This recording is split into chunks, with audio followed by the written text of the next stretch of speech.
apabila kita melihat situasi saat ini yang sering dirasakan anak milenial ataupun Gen Z yang cenderung memiliki diri yang tidak stabil atau pelin-pelan, Ustadz.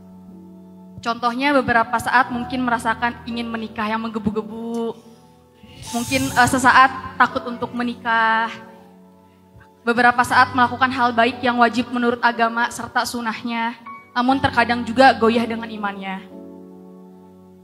Pertanyaannya, bagaimana cara menemukan makna kehidupan di era modern seperti ini, serta bagaimana Islam memandang konsep self-love and self-improvement yang banyak dibicarakan soal ini. Sama izin lagi ya Kak, bagaimana memberikan pemahaman kepada orang tua ataupun mama yang sering menanyakan bab jodoh. Mumpung ada mama saya di sini. Oh, ada ibunya di sini. Oke, ya. Keinginannya berubah-ubah dalam waktu yang singkat dan ekstrim banget. Tiba-tiba pengen ngafal Quran. Tiba-tiba pengen umroh. Besoknya pengen ke Seoul. Berubah drastis dari Mekah ke Seoul. Gimana? Pertama, teman-teman, niat itu ada dua. Ada yang namanya khawatir. Khawatir, bahasa Arab yang jadi bahasa Indonesia, kuatir. Aslinya khawatir. Kha dan to. Cuman kan kita susah bilang kha ya. Apalagi to, jadilah kuatir. Walaupun maknanya beda. Apa itu khawatir? Dalam bahasa Arab, khawatir itu artinya niat yang berubah-ubah.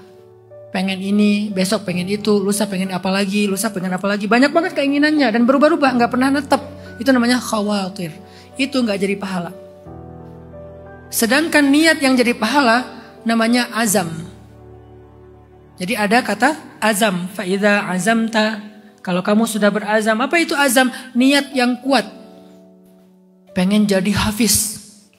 Mulai deh merintis ngafal Al-Ikhlas dulu, Al-Falaq, An-Nas, Al-Kafirun. Walaupun Al-Kafirun ujungnya agak bingung nih. Muter aja la abdu mata abdun wala antum abidun nama abud wala ana abidun abidun wala antum abidun nama abud wala ana abidun abatum wala antum abidun nama abud wala ana abid. Muter aja di situ. Kalau ternyata dia meninggalnya pas dia baru selesai juz amma, juz 30, tapi dia berazamnya 30 juz, maka pahalanya menghafal 30 juz.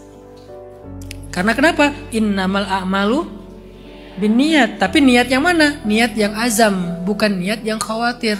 Bedanya khawatir tuh nggak dituangkan dalam bentuk ikhtiar, cuman pengen doang gitu. Kalau azam sudah ikhtiar, cuman nggak berhasil. Maka berazamlah menjadi hafiz-hafizah. Dengan syarat belajar mulai ngafal pelan-pelan. Nggak tahu nanti jadinya selesai atau enggak. Pokoknya serius aja dulu ngafal semampu kita kan ya. Tapi jadinya pas meninggal dapat 1 juz, dapat 2 juz, dapat 3 juz, 30 juz. Karena kalian sudah berazam. Pengen umroh, nabung. Sebulan 100.000, sebulan 1 juta, sebulan sekian. Nggak dapat nih hajinya atau umrohnya, apalagi haji gitu kan. Sampai kalian meninggal nggak bisa haji, karena uang tabungannya nggak cukup, maka kalian sudah haji.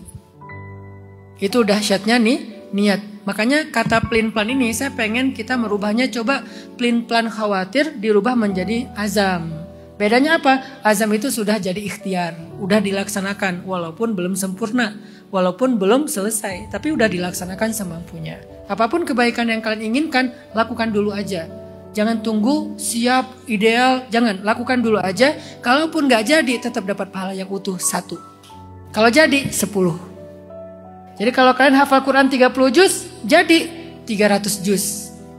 Kalau kalian hafal Quran 30 juz, jadinya 1 juz, 30 juz. Jadi tetap disebut hafiz. Insya Allah dapat semua kebaikan hafiz Al-Quran.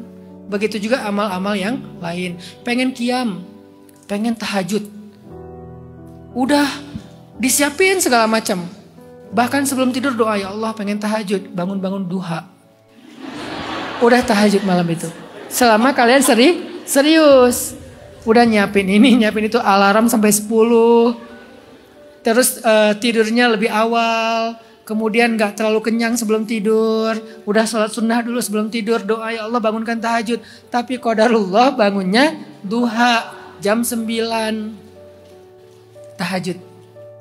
Pengen baca Quran 1 hari 1 juz. Sibuk banget. Udah baca nih dapat 2 lembar 3 lembar. Tapi karena kedistract dengan berbagai macam amanah dan kesibukan. Hari itu 1 juz.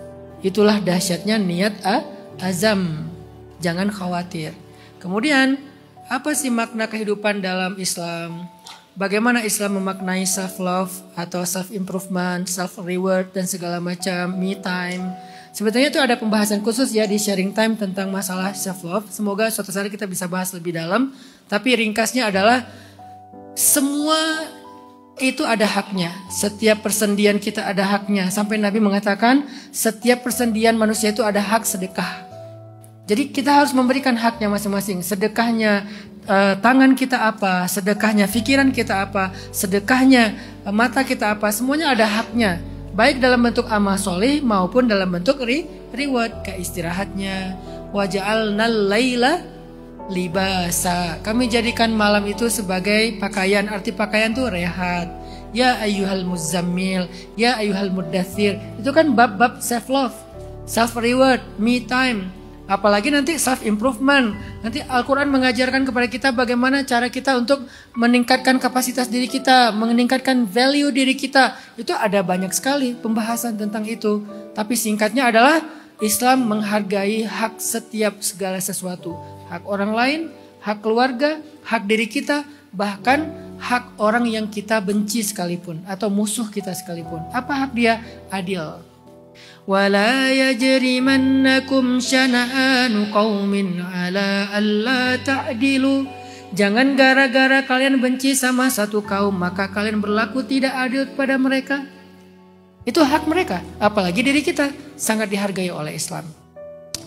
Bagaimana cara menjawab orang tua yang suka nanya jodoh kapan nikah? Setelah punya anak, setelah menikah kapan punya anak? Setelah punya anak kok nggak mirip sama kamu? Ada aja pertanyaan. Saya gampangnya anggap pertanyaan itu sebagai doa. Begitu ditanya, alhamdulillah didoain. Makin sering ditanya, makin sering didoain. Dan jangan terlalu hard feeling. Ketika nanya kayak gitu, nggak selalu maksudnya nuntut, nggak selalu maksudnya itu marah, nggak selalu maksudnya membandingkan. Kadang maksudnya khawatir, saking sayang, jadi nanya. Sama kayak saya ke anak misalnya. Udah makan kak gitu. Karena saya pengen, biasanya kan kalau bapak tuh nanyanya makan ya. Udah makan, uangnya cukup. Kan gitu kan pertanyaan-pertanyaan bapak-bapak lah ya. Itu tuh bukan karena saya pengen mengaudit dia. Ketika saya tanya uangnya cukup kak, bukan mau audit. Bukan saya mau dapat laporan uang kemarin gimana laporannya. Bukan, khawatir aja. Jangan-jangan dia diam-diam uangnya gak cukup. Jangan-jangan dia belum makan. Jangan-jangan ini. Jadi coba lihat dari POV orang tua.